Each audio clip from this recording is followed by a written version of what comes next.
Hyderabad Paniyari police की मुख्तलिफ छापामार कार्रवाई में भारी मिकदार में कच्ची शराब और चर्स की सप्लाई नाकाम बना दी गई। 4 मुलजमान गिरफ्तार। एसएचओ इंस्पेक्टर लियाकत अली कमर की अपने स्टाफ के हमरा कार्रवाइयाँ।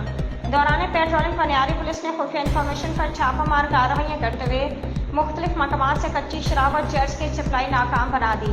पनियारी पुलिस की कार्रवाई में 4 मंशियात सप्लायर्स को गिरफ्तार कर लिया गया। गिरफ्तार मुलजमान में मोहम्मद काशिफ, बाबर अली, मोहम्मद समीर, चर्च सप्लायर अब्दुल सत्तार गौरी शामिल हैं। पनियारी पुलिस ने गिरफ्तार मुलजमान के कब्जे से बरामद 30 लीटर कच्ची शराब और 3 किलोग्राम चर्च पुलिस तहवील में ले ली। इब्तदाई तफ्तीश में गिरफ्तार मुलजमान का अपना ताल्लुक मंशियात सप्लायर गिरोह से जाहिर करते हुए शेषतर इलाकों में कच्ची शराब, चर्च व दीगर मंशियात की सप्लाई और फरोख्त करने के इंकशाफात किए। गिरफ्तार मुलजमान के मुतालिक मजीद मालूमात और स्टाफ का क्रिमिनल रिकॉर्ड चेक किया जा रहा है।